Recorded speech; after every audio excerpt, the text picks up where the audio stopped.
Hi everybody, it's Christina from Adventures in Polish Land, and today I will be sharing my thoughts on Yellowface by R.F. Kuang. I read this book for the American Lit Reading Challenge because it is set in Washington, D.C., and this one has been on my want to read list for quite a while. It's a popular book. A lot of people read and recommend it, and I was really excited to have the opportunity to pick it up from the library for this challenge specifically. This book follows a young woman named June Hayward. When the story begins, she is out with her friend Athena.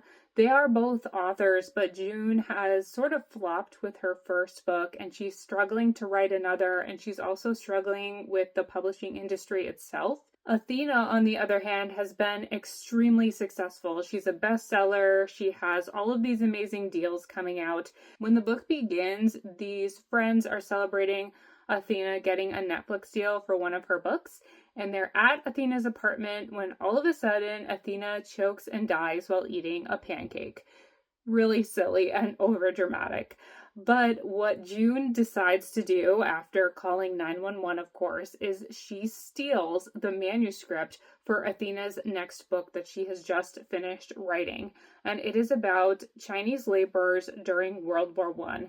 And this is important to note that Athena is of Chinese descent and June is a white woman. And so June steals this book about Chinese history and she rewrites it, she does edit it, but then she passes it off as her own.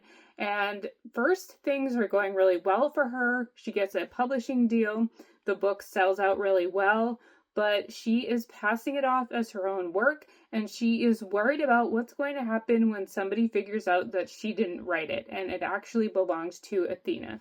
So the whole course of the novel, you are waiting for her lies to fall down and everything to crumble out from underneath her. You know she can't keep up this lie forever, and you are turning pages frantically in a thrilling type of way to find out the ending.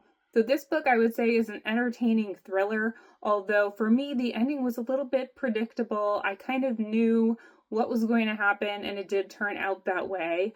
But even besides the entertainment value of the book, this book brings up so many interesting discussion topics, and I think it does it in a really creative way. So I wanted to chat about some of those discussions in this video today, keeping in mind that a lot of them I don't think have a right answer or a wrong answer, and that's what makes them so fascinating. So first and foremost, Yellowface is an inside look at the publishing industry. You learn about how contracts are written, you learn about the marketing teams, and you also learn about things that go on behind the scenes at a publishing company and how they support their authors or which authors they choose to support. And you find out how at the end of the day, just like everything in our capitalist society, it's all about the money. So even if something is controversial and morally gray or simply wrong, they will still probably support it as long as they are making money from it. So I found that very interesting. I am pretty familiar with the publishing industry because I enjoy books so much and just learned about the process that way. But I also took a publishing law course in law school, so I learned a lot about the contracts. However, if you don't really know the behind the scenes of the publishing world, Yellowface is a great way to step into that and learn more about it. Of course, this book also tackles diversity in the publishing industry, and I think it does it in two ways.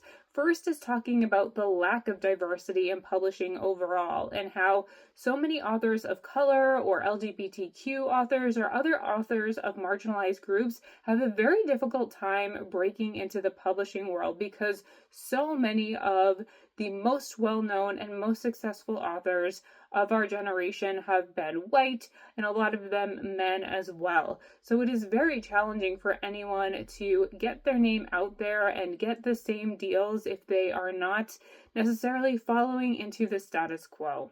I really liked how this book portrayed about the importance of diversity in publishing, and that's something that's close to my heart as well, because I think one of the reasons I love reading fiction is to learn more about other people, more about other cultures. That's one of the reasons I'm doing this American Lit Reading Challenge this year, is because I really want to learn about and celebrate the different cultures and all of the diversity we have in our country. So the more people who are different than me who write their story, the more I can learn, and I think that's great.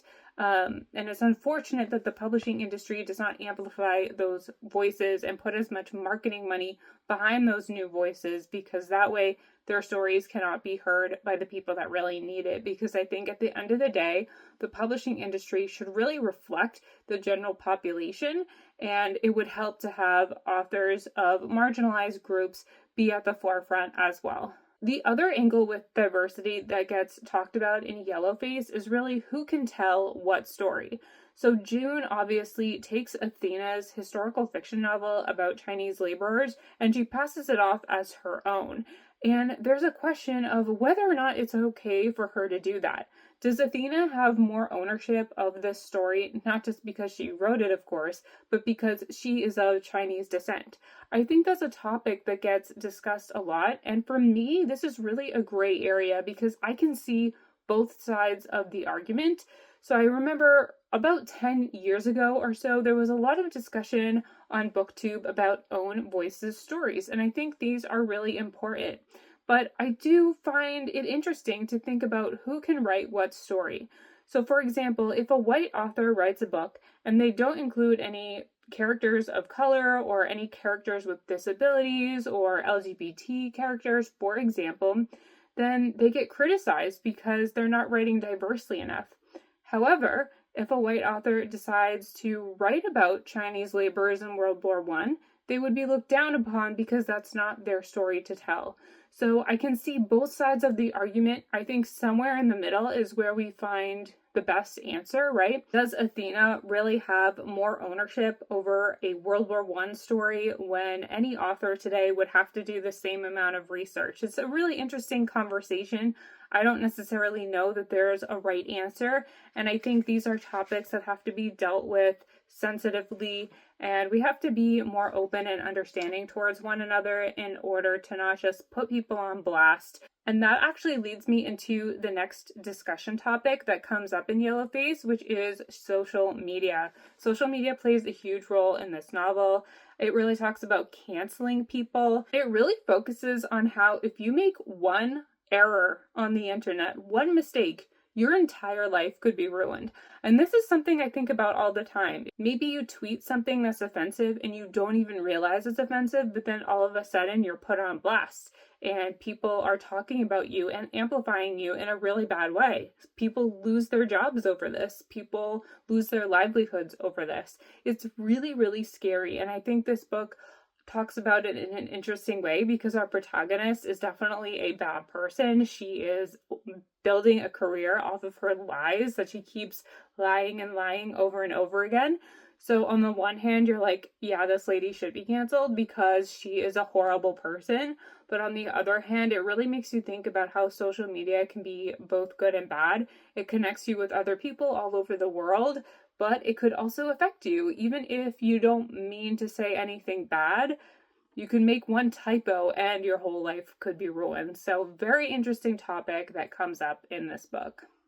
Overall, I would highly recommend Yellowface. I gave it a 4 out of 5 star rating. The ending was predictable for me. The writing wasn't as complex as I would usually like, but I found it an entertaining read and certainly one that gives you a lot to think about and a lot to discuss. I would recommend this if you're in a book club because you will be able to bring up so many different topics of conversation. And I would also recommend this if you like books with villain type protagonists, unlikable characters, because boy, our protagonist really frustrated me. I just wanted to wake her up and say, what are you doing with all of your lies? Take ownership and move on.